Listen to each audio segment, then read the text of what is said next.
네, 그럼 지금부터 좀 더 자세히 분석을 해보도록 하겠습니다. 유병헌이 맞다면 유병헌의 DNA와 일치를 상당 부분 한다는 얘기가 나왔기 때문에요. 유병헌이 맞다면 왜 유병헌은 거기서 시신으로 발견됐느냐, 이 부분에 대한 설명은 좀 필요할 것 같습니다. 아직까지는 추론입니다. 전문가와 함께 얘기 더 나눠보도록 하겠습니다. 자, 서울 디지털대학교 배상원 교수입니다. 배상원 교수는 참고로 우리나라 제1호 프로파일럿인데요. 안녕하십니까? 안녕하세요. 네, 늦은 시간 이 사고 이후에 그동안 계속 추적을 해 오셨기 때문에 저희들이 모셨다는 점 양해 말씀 부탁드리겠습니다. 왜 유병헌이 맞는지 안 맞는지 이 부분부터 좀 분석을 좀 해야 될 것 같습니다. 유병헌이 현재로서는 DNA가 어느 정도 상당 부분 일치한다면 지금 이 상황에서 유병헌으로 봐야 될까요? 어떻습니까? 교수님의 견해는 어떻습니까? 기본적으로 이제 DNA가 나온 건 두 부분입니다. 만약 금손에서 나왔고 아니면 별장에서 나왔는데요. 예. 먼저 금손에 나온 것이 아니라 별장에서 먼저 나왔습니다. 예. 체액 DNA라고 하는 게 나왔고 거기에 대조할 게 없어갖고 기다리다가 금손에서 이제 발견된 상태에서 두 개가 일치됐기 때문에 유병헌이라는 얘기를 DNA일 거라고 추정을 한 상태였고, 예. 그러니까 지금 있는 상태도 그겁니다. 그걸 가지고 비교하기는 좀 애매한 부분이 있으니까 유병일 씨 말하자면 유병헌의 형의 것을 가지고 비교해 봤을 때 형제 간에는 상당 부분 일치하는 부분이 있기 때문에요. 보통 형제 간에는 90% 정도 아니면 그 이상의 경우도 있고 왔다 갔다 하는 부분이 있대. 그것이 일치하면 형제일 것은 확실하니까. 근데 형제는 지금 다 지금 구속 수사 상태라는 그러니까 유병일 씨 상태인 거죠. 그러니까 그렇게 되면은 어차피 유병헌 씨의 형제라는 거 하면은 유병일이라는 사람밖에 없기 때문에. 아니요, 형 유병일과 동생 유병우 씨가 같이 지금 구속 수감됐습니다. 있을 수 있으니까 말하자면은 거기에 사체로 발견돼 있는 사람은 유병헌일 수밖에 없다라고 하는 것이 아마 경찰의 주장일 것 같습니다. 알겠습니다. 자, 그리고 왜 그럼 거기서 발견돼 있느냐라는 부분인데 배 교수님은 실제로 송치제 별장에 다녀오셨습니다. 예. 그 별장에서 YTN에 출연하셔서 봤더니 별장에 있으면 그 안에 그 흑염소 가게가 다 보이고 그래서 모든 걸 다 판단할 수 있다라고 했는데, 자, 왜 시신이 유병헌이라면 그 근처 또 매실밭에서 발견이 됐을까요? 이 부분에 대한 설명을 좀 해주시죠. 그러니까 이제 그 위치가 제가 지금 추정하건데 그러니까 황전이라는 휴게소부터 한 다음에 예. 학구리 삼거리를 지나서 송치제 고개를 지나서 거기가 별장이 있습니다. 예. 말하자면 거기서 이제 나왔을 경우로 생각한다면은 뭐 걸어서 나왔던 어찌 나왔건 그 근처에 매실밭이 많거든요. 예. 그러니까 거기서 이제 흔히 말하는 은신하고 있는 상태에서 뭐 다른 어떤 일을 당하거나 아니면 뭐 자살했을 수도 그건 뭐 모르겠습니다만 예. 어쨌든 그런 어떤 일을 당해서 뭐 죽었을 것이다라고 하는 그런 상태가 되면 위치상으로는 거기가 맞습니다. 말하자면 뭐 거리가 뭐 2km, 뭐 3km 정도는 되는 건 맞는데요. 예. 그러니까 그런데 왜 거기서 발견됐는가에 대한 참 의문은 듭니다. 왜냐하면 뭐 차로 움직일 수도 있었다고 했는데 그냥 걸어서 나온 상태에서 거기서 매실밭에서 있다 그러면 거기서 죽었다기보다는 다른 데서 곳에서 해서 이제 사체만 유기됐을 경우 아니면은 사체를 거기다 그냥 뭐 감매장했을 경우 이런 것들도 추정해 볼 수 있다는 거죠. 말하자면. 아, 그렇죠. 그 유병헌이 마지막에 그 부분에 대한 좀 설명이 좀 필요해요. 예. 마지막에 송치제 별장에 있었을 때 유병헌을 돕는 여성과 단 둘이 있었나요? 그 부분에 대한 취재가 좀 그동안에 어떻게 알려졌죠? 현재까지는 그렇게 확인이 되고 있습니다. 예. 그러니까 당시 검찰의 추적 상황 분위기를 또 한번 말씀드릴 필요가 있는 게 예. 당시 검찰은 거의 확신을 하고 있었습니다. 그러니까 당시 수사팀 고위 관계자는 순천 별장 급습 이전에 하루 이틀 전에 이렇게 말했습니다. 97%까지 따라잡았다. 그 전까지만 하더라도 뭐 하루 이틀 반나절 이런 식의 표현을 했었는데 97%라면 거의 다 따라잡았다는 얘기였었거든요. 예. 그만큼 검찰도 상당히 기대를 걸고 순천 송치제 별장을 경찰과 함께 급습을 한 겁니다. 그런데 당시 별장에서는 그 비서 역할을 했던 여신도 한 명만 남겨져 있었고요. 그리고 유병헌 씨는 급하게 도주한 것으로 추정되는 현장 상황 분위기가 남긴 채 유병헌 씨는 도주를 했던 겁니다. 그 때문에 어떤 식으로 어떻게 됐었는지에 대해서는 지금 상황으로서 확인이 전혀 안 되고 있습니다. 예. 거기서 이제 조금 시차가 있는 것은요. 기자님 말씀하신 데 5월 24일 상황은 맞습니다. 그거는 이제 급습한 건 뭐냐면 흑염소집을 급습을 해갖고 소란이 있은 상태인데 실제 유병헌이 있었다고 추정되는 것은 거기서 3에서 500m 정면을 보이는 별장이거든요. 문제는 나갔을 시간이 25일이라고 얘기를 합니다. 말하자면 24일 날 급습했을 시간 차이가 한 10시간 차이 난다고 얘기를 하더라고요. 예. 말하자면은 그렇다면은 이 상황도 사실은 좀 모호한 부분이 있습니다. 언제 나갔는가에 대한 그렇죠. 모호한 부분이 있습니다. 만약에 여기를 급습해 갖고 바로 이제 흔히 말하는 도주를 했다라고 하면은 지금의 상황이 이해될 수 있습니다. 왜냐하면 도망가다가 죽을 수 있으니까. 근데 문제는 그렇지 않고 24일 날 하고 25일 날 시간차가 있는 상태에서 지금까지 추정은 그렇습니다. 그러니까 차로 도망을 어쨌든 갔을 것이다라는 것이 지금 검찰의 추정이었고요. 예. 근데 이제 문제는 그랬으면은 차로 갔지 그럼 왜 거기서 지금 발견돼야 되느냐? 라고 하는 의문이 든다는 부분이란 거죠. 예. 요 시차의 부분이 있습니다. 이 사실. 당시 상황에 대해서 지금 조금 더 취재가 된 내용들이 지금 확인이 되고 있는데 일단 반백골 상태였다고 하고요. 반백골이라는 시신이 이 시료 아까 시료 저희가 채취했다 말씀드렸는데 엉덩이 뼈 일부를 국과수에 보냈다고 그렇죠. 합니다. 엉덩이 뼈 그 일부. 부분에 대해서 확인을 했더니 유병헌의 형 병일 씨와 형제 관계에 있는 인물이다. 이 같은 통보가 나왔다는 겁니다. 그러니까 유병일 씨의 형인 유병일 씨의 형제 관계. 여기서 형제 관계라고 하면 유병헌과 동생 병호 씨밖에 없는데 동생 병호 씨가 구속 수감되어 있는 상태이기 때문에 유병헌으로밖에 지금 해석을 할 수밖에 없는 그런 상황으로 볼 수 있습니다. 자, 그러면 그 시신이요. 그 지금 그렇게 빨리 훼손이 될 수 있느냐? 이 부분이 조금 의문이 들어요. 실제로 그럼 5월 25일이 가장 마지막이고요. 예. 그럼 6월 12일 날인데 18일 사이입니다. 18일 사이. 12, 18 그렇죠. 그 정도 예. 사이에서 반백골이 된다. 물론 이제 상황에 따라 여러 가지가 있을 수 있습니다. 가장 빨리 된 것이 뭐 열흘 안에 된다. 이제 말하는 미국 플로리다의 시체 농장 같은 데 했을 때도 보통 그 정도는 된다고 하는데 제가 그 정도의 습도 온도 상태에서 그렇게 반백골 될까? 그건 참 의문이 듭니다. 반백골이라는 게 쉽게 말해서 어떤 상태입니까? 말하자면 이제 거의 그 살 부분 뼈만 이런 거 그렇죠. 그런 남아있는. 형태라고 보여지는 거죠. 반백호라 80%에 예. 겨울 점퍼에 벙거진 모자를 쓰고 반듯하게 누워 있는 모습이었다. 겨울 점퍼. 이게, 네. 아, 이 부분은 여러 조금 가지도 더 좀 예, 그러니까 그거는 의문점이 좀 남는 문제가 상황입니다. 있는 것 같습니다. 왜냐하면은 그런 옷을 입고 도망갈 리도 없을 뿐더러 예. 만약에 그때는 5월 이미 6월을 넘어가고 그런 다 돼가는 4월에 상황. 5월 사이지 않습니까? 말하자면 봄이죠. 5월이죠. 늦봄이죠. 늦봄. 늦봄인데요. 예, 5월 말이니까. 초여름은 어렵고 예. 반백골 하대기는 그 정도 상태에서는 좀 저는 좀 부정적으로 본다. 왜냐하면 예. 물론 거기에 DNA가 나왔던 걸 부정적으로 보는 것이 아니라 그 정도 시간에 반백골 해야 된다는 게 만약에 이럴 수는 있습니다. 그러니까 이제 다른 연쇄살인 사건에서 그런 거는 뭐냐면 그 짐승들이 들짐승들이 훼손해 갖고 그러면서 좀 빨리 어떤 훼손되는 부분이 있는데 그것이 아니라 자연적인 상태에서 반백골화되는 시간치고는 사실은 많이 좀 짧습니다. 예. 상당히 짧습니다. 자, 여기서 이제 두 가지를 지금 100%가 아니기 때문에 이 유병헌이 맞는지 안 맞는지가 제일 중요한데요. 유병헌일 가능성이 높은 것은 첫째는 DNA가 지금까지의 수사 결과에서는 DNA가 상당 부분 일치한다라는 게 가장 크고요. 두 번째는 유병헌이 있었던 근처에서 발견됐다는 점, 이게 큽니다. 그리고 지금까지 국가수사 결과는 유병헌의 형, 유병일의 형제 관계에 있는 사람일 것이다 라고 얘기를 했기 때문에 큰 거고요. 하지만 아닐 수도 있다라는 가능성은 아직 배제할 수 없습니다. 그 중에 하나가 조금 전에 말씀드린 것처럼 시신의 부패 상태입니다. 불과 18일 만에 18일 뭐 앞뒤로 따진다 하더라도 더 이전에 뭐 따진다 하더라도 부패 상태가 너무나 많이 진행이 돼 있다. 반백골, 쉽게 말해서 거의 뼈만 남아있는 상태로 갈 수 있느냐. 그리고 발견 당시 사람이 똑바로 누워 있었다. 똑바로 누워 있었다. 글쎄요. 이 도주를 하는 도중에 사람이 죽었는데 똑바로 누워 있을 수 있겠느냐. 그리고 세 번째는 겨울 점퍼를 입고 있었다.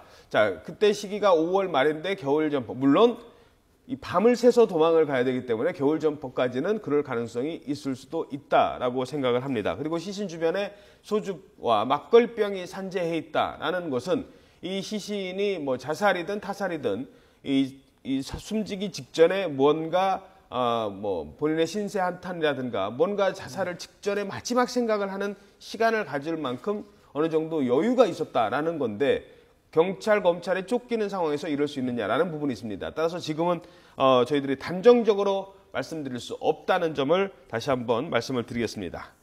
자, 그렇다면 유병헌일 경우 지금 뭐 일단 국가수가 그렇게 발표를 했기 때문에 저희들도 지금 유병헌의 가능성을 더 높게 보고 지금 방송을 해드리고 있는데요. 유병헌이 맞다면 어떻게 왜 죽었을까인데 자살 첫 번째 가능성, 두 번째는 타살. 왜냐하면 타살일 가능성도 충분히 있으니까요. 아니면 세 번째 그냥 사고사, 도주 도중 본인이 뭐 사고를 당했고 그 시신만 누가 옮겨줬거나 아니면 그 상태로 그냥 방치가 됐거나라는 상황인데 도주 중 아무리 그래도 지금까지가 우리가 알고 있는 유병헌이 유서 한 장 없이 그냥 소주 몇 병 마시다가 자살했다? 예. 이럴 가능성은 높습니까? 어떻게 보십니까? 일단 유병헌 씨가 지금까지 보여준 이 유병헌이란 인물의 특색을 보면 자살이라는 선택을 하기까지로 이어질 수 있을까? 이 부분은 조금 의문스러운 부분이 자살의 있습니다. 가능성은 현재로서는 높지 않아 보인다. 개인적인 사견입니다. 예, 왜냐하면 물론. 취재 과정에서 느낀 점이 이를테면 앞서 제가 이 유병헌이 송치제 별장에서 함께 있었던 여비서가 자필 메모지를 가지고 있었다라는 점 말씀드리지 않았습니까? 그렇죠. 이 메모지를 보면 편지처럼 이제 메모가 돼 있는데 이걸 거울에 비춰야지 제대로 볼 수가 있습니다. 그러니까 쓸 때 좌우를 거꾸로 쓰는 겁니다. 야. 그리고 거울에 비쳤을 때 거울에 비친 것을 통해서 이 메모지를 정상적으로 읽을 수 있는 겁니다. 예. 이런 식의 방식을 통해서 책을 내기도 했습니다. 한쪽에서는 그런 식으로 좌우가 뒤집히게 글을 썼고요. 예. 이 제대로 볼 수 있는 걸 오른쪽 페이지에 남긴 그런 책을 발견하기도 한 그런 인물입니다. 예. 때문에 이 유병헌이라는 인물이 지금까지 청해진 해운을 비롯해서 세모 계열사들을 운영해온 방식 그리고 수천 가지의 이 상표권 등록 결과물들 이런 것들을 보면 매우 주도 면밀하고 다른 사람 상상 이상으로 머리가 비상한 사람인데 예, 그래서 느닷없이- 기인이라는 표현도 그래서 나온 거거든요. 느닷없이 자살한다. 네. 이럴 가능성은 그런데 유병헌 씨가 장기 도주에 나서면서 갑작스럽게 거기다가 구원파 신도라는 일반적인 도주자의 도력자들과는 비교할 수 없는 상황에 그런 중심 핵심 가운데 있는 인물 아니겠습니까? 그런데 자살을 선택했다. 이 부분은 개인적으로는 지금까지 취재 과정을 통해서 느낀 점을 통해서는 조금 가능성이 낮다라고 떨어진다. 보고요. 교수님 어떻게 보세요? 저도 자살 가능성. 저는 자살 가능성은 거의 없다고 거의 봅니다. 없다. 왜 그럽니까? 말하자면은 그 사람이 너무 자기애적 성격이 강한 사람이고 또 그러면 자기에 대한 프라이드도 강한 사람인데 그 자살할 이유가 전혀 없지 않습니까? 말하자면은 뭐 시세 말로 그 많은 재산도 많고 그 가족도 많은 상태에서 그러니까 자살할 이유는 거의 없고 자살할 성격도 아닌 상태이면 다른 두 가지 이유 중에 하나일 수 있다는 거죠. 말하자면은 예. 이제 그 버거워했던 어떤 사람들 구원파 내 사람들이 뭐 타살을 했을 수도 있고 근데 그것도 좀 문제는 타살 가능성은 사실 글쎄요. 타살이라고 한다면 유병헌에 대해서 불만을 품거나 그럼 타살을 누군가가 숨지게 했다는 건데 지금 온 국민이 이렇게 찾고 있는데 본인이 살해를 해놓고 본인도 뭐 숨어 있고 이 사실을 알리지 않았다. 이거는 더 어렵지 그러니까 이제 않습니까? 그런 거죠. 초기부터 얘기 나왔던 부분이 그런 겁니다. 구원파 내에 다른 파가 그걸 이제 권력을 접수하기 위해서 뭐 그런 했다는 건 시나리오들이 몇 개가 있었기 때문에 예. 그런 말씀을 좀 드리는 거고 물론 이제 워낙 그 가지고 있는 재산들이 많기 때문에 이게 다 차명으로 돼 있으니까 그렇죠. 교주가 가질 아하. 수 있는 그런 어떤 막강한 권력이나 금력 재력. 같은 거 그런 것을 노리고 했을 수는 있다는 아하. 가능성은 분명히 있을 수 있겠죠. 있고요. 근데 이제 그리고 나머지 두 가지는 사고사 부분인데요. 예. 사고사 부분은 이제 흔히 말하는 혹시 경호원들도 있고 말하자면 이제 흔히 우리가 많이 얘기되는 그러면 쫓아가는 사람들도 많이 있는데 사고사를 당한 어떤 자기의 교주를 거기에 그냥 버려뒀다. 이건 더 이상하지 않겠습니까? 그러니까 저는 사고사나 자살 저는 참 많이 예. 또 한 가지가 지금 예. 구원파 측과의 통화된 내용이 지금 보도가 나가고 있는데 구원파 측에서는 일단 유병헌의 시신이 아닌 것으로 판단을 한다라는 입장을 지금 밝히고 있습니다. 예. 근거는 두 가지입니다. 어떤 겁니까? 일단 유병헌의 송치제 별장 도주가 5월 25일 그러니까 여비서 신모 씨가 체포된 게 5월 25일인데 예. 아까 교수님 말씀하셨던 것처럼 2주 만에 이렇게 시신 훼손이 심할 수 없다. 이게 구원파 측이 지금 밝힌 한 가지 근거고요. 예. 또 한 가지는 유병헌은 술을 마시지 않는다고 합니다. 그렇기 때문에 주변에 이 소주병과 맥주병이 발견이 됐다라는 점, 그리고 그렇게 겨울 점퍼를 입고 다닐 정도의 행동을 할 만한 인물이 아니다. 이게 지금 현재까지 구원파가 밝힌 입장입니다. 예. 자, 다시 한번 정리하겠습니다. 구원파의 입장이 나왔습니다. 구원파는 유병헌이 아니다라고 밝히고 있다고 합니다. 첫 번째 이유, 지금 시신의 훼손 상태가 유병헌이라고 추정하기에는 너무나 훼손이 돼 있고, 두 번째 구원파 신도들이 알고 있는 유병헌은 술을 마시지 않는다. 주변에 소주와 맥주병이 있다는 것은 더더욱 유병헌이 아닐 가능성을 높게 하고 있다라고 얘기를 하고 있습니다. 사실 유병헌이 지금 숨진 채 발견된 것만다고 해도 상당한 충격인데 시신의 부패 상태로 봤을 때는 믿기 어렵다라는 게 구원파 측의 입장인 것 같습니다. 프로파일러시니까요. 시신의 훼손 상태에 대해서 좀 더 적극적으로 전문적으로 분석을 하겠습니다. 시신이 뭐 어떤 상태라 하더라도 그냥 방치가 되는 거 아닙니까? 지금 이게 예를 지금 들면 그렇죠. 지금 우리가 매실밭에서 발견됐다고 하면 자연 상태에서 놔뒀는데 불과 18일 만에 뭐 앞뒤로 따져도 길어야 20여일 만에 그러니까 거의 백골 상태, 뼈만 남아 있는 상태로 발견될 가능성은 얼마나 됩니까? 글쎄, 제가 뭐 전반적으로 이제 그것도 사실 조건이 여러 가지가 있을 수 있습니다만은 이제 이제 미제 사건 중에 이제 화성에서 이제 뭐 일만한 N양이라고 표현하겠습니다. 거기 그 경우도 백골화가 상태에 됐는데요. 예. 굉장히 빠르게 됐다고 하더라도 40일 정도 걸렸습니다. 그래도 40일은 걸린다. 예, 40일, 뭐 아무리 작게 잡아도 30일 정도. 예.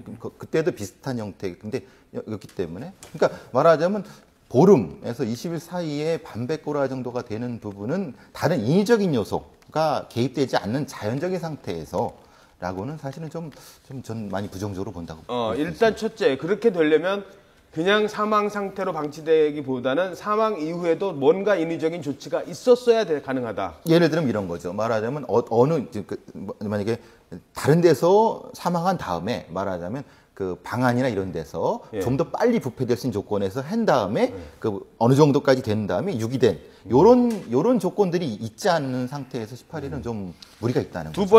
첫 번째 질문 드렸고요. 두 번째는 바로 DNA 감식입니다. DNA 감식이라는 게 한 번 해서 결과가 100% 맞다라고 볼 수 있습니까? 아니면은 추가로 두세 번의 진행을 거쳐야 되는 경우도 있습니까? 이 부분이 기본적으로 이제 국가수에서 할 때는 여러 번을 반복을 해서 하기 때문에 결과 자체에 대해서는 저는 뭐 그렇게 부정적으로 생각하지는 않습니다. 결과 자체에 대해서는 다 검사까지 완료된 부분이기 때문에 그 자체에 대해서는 문제를 삼을 필요는 없을 것 같고요. 문제는 이제 아까 말씀드린 것처럼 이것이 흔히 말하는 유병일 씨의 형제라고 하는 것이라는 거죠. 그러니까 유병원이다가 아니라 유병일 씨의 형제. 그러니까 말하자면 형제일 가능성이 높다라고 하는 거기 때문에 그 부분이라고 본다면 이제 다른 가능성도 있지 않겠습니까? 우리가 모르는 유병원의 이복 형제가 있을 수도 있는 거고 말하자면요. 그렇죠. 뭐 예를 들면 이제 그런 경우도 뭐 아주 작지만 예. 가능성이 있을 수 있는 거고 이제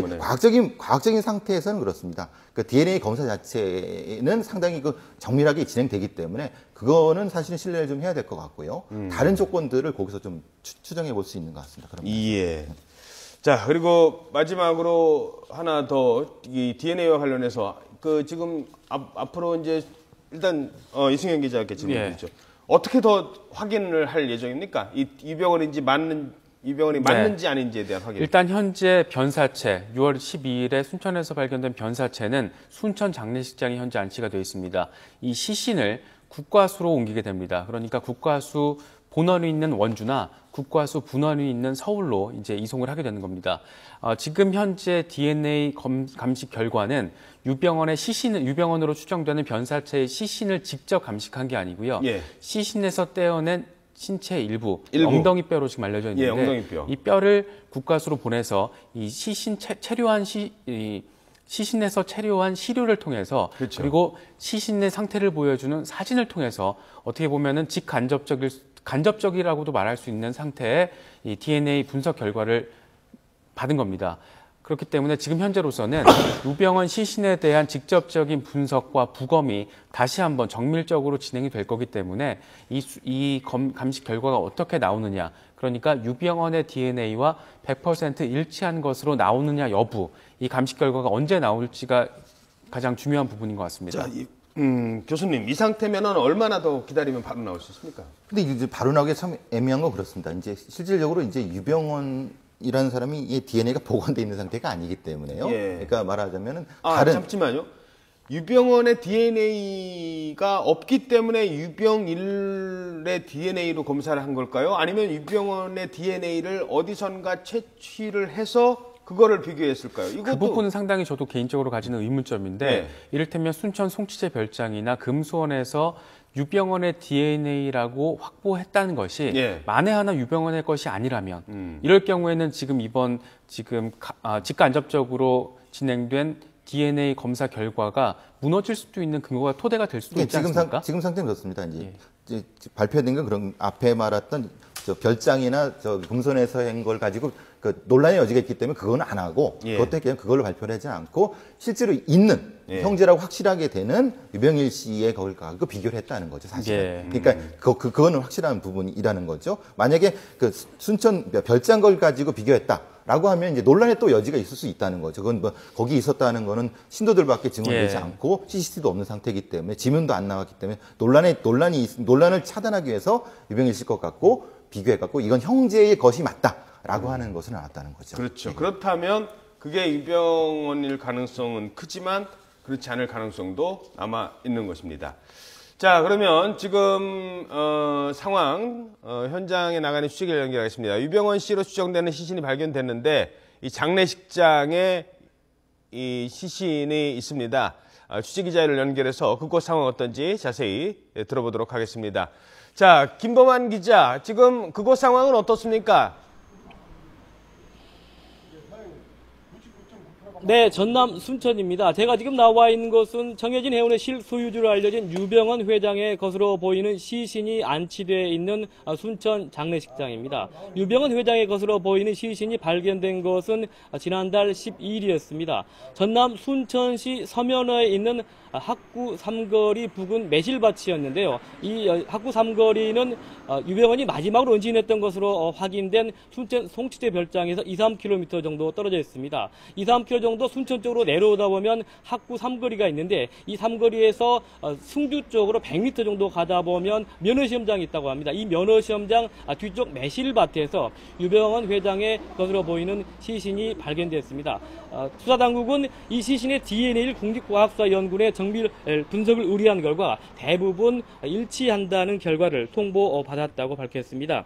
밭주인이 발견 당시 시신은 일부가 분리되는 등 훼손이 너무 심해서 지문도 채취할 수 없는 상태였습니다. 수사당국은 당시 부검을 벌였지만 신원을 확인하지 못해서 가건부를 거둬 정밀 분석을 의뢰했습니다.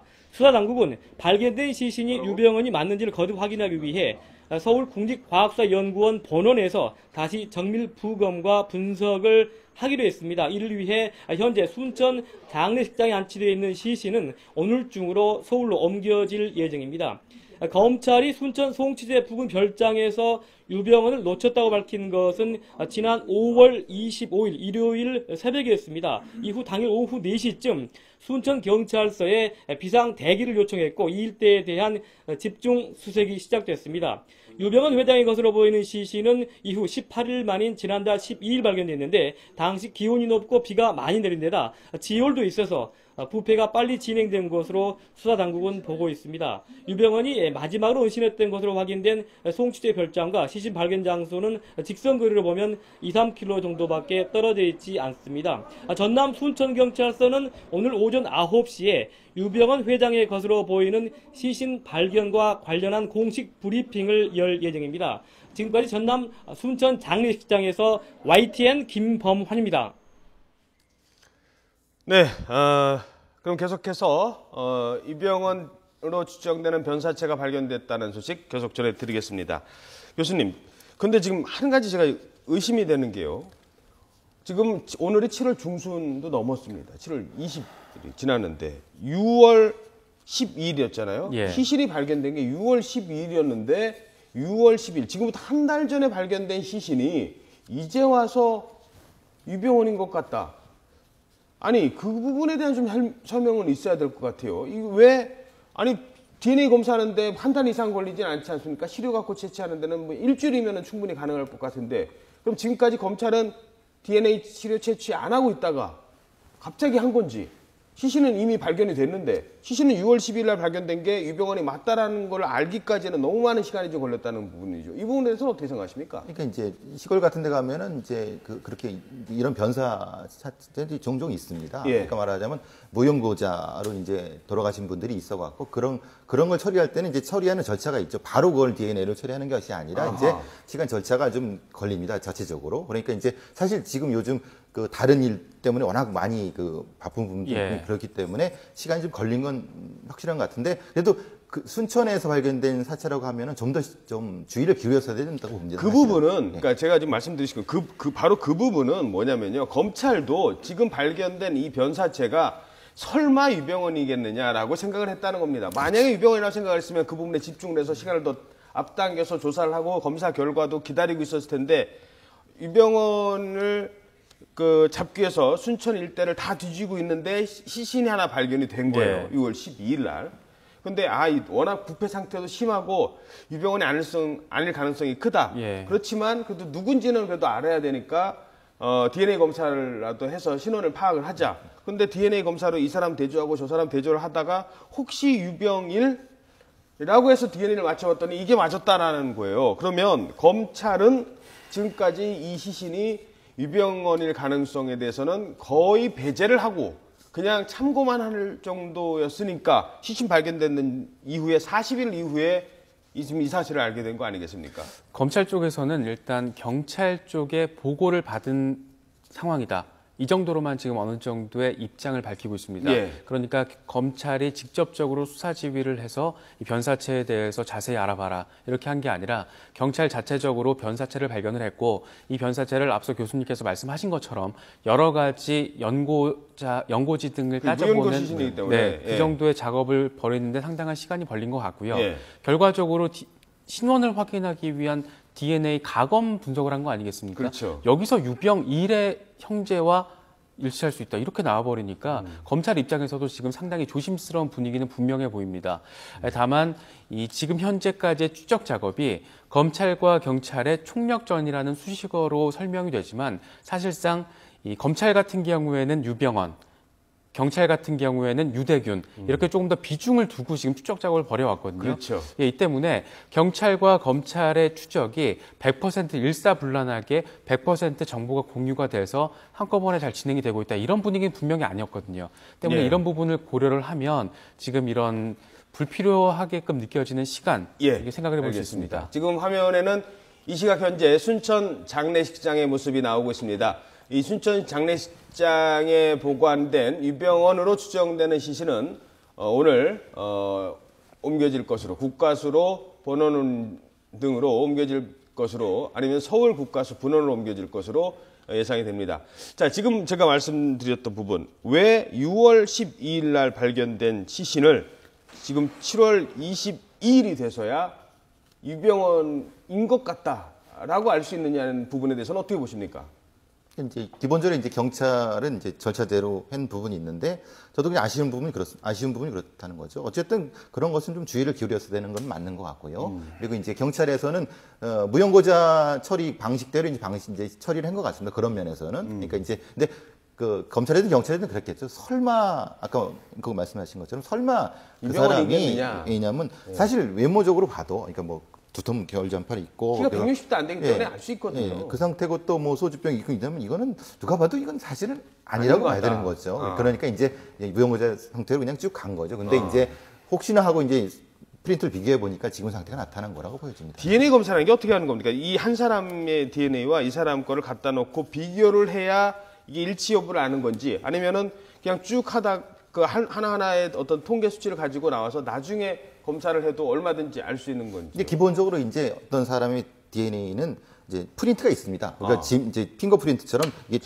피크가 이렇게 있습니다. 예. 피크가 이제 그 피크는 아주 그래프의 피크가요? 독특한 형태를 가지고 있습니다. 예. 그러니까 그럼 이런 것에 딱 종이가 있는 거죠. 예. 있는 상태에 있기 때문에 이 상태는 보관돼 있는 거고 다른 어떤 대조 DNA를 가지고 대조를 해야지만이 알 수가 있는 거죠. 그러니까 보통 이런 이제 범인 예전에 있었던 성폭행범 잡을 때도 그런 겁니다. 어디 천안에서 이제 성폭행을 저질렀던 범죄자가 있는데 우연히 그 수사관이 다른 데서 한번 비교를 해보니까 맞다. 그러니까 이렇게 해서 잡은 경우도 꽤 많이 있거든요. 왜냐하면 그 DNA 그 법이 2008년 바뀌면서 이게 요새는 그래서 의무적으로 다 대조를 해야만이 알 수 있는 할 수 거군요. 있는 거죠. 그러니까 이걸 자동 대조 시스템은 아닙니다. 마지막으로 짧게 하나만 더 질문드리죠. 뭐냐면요.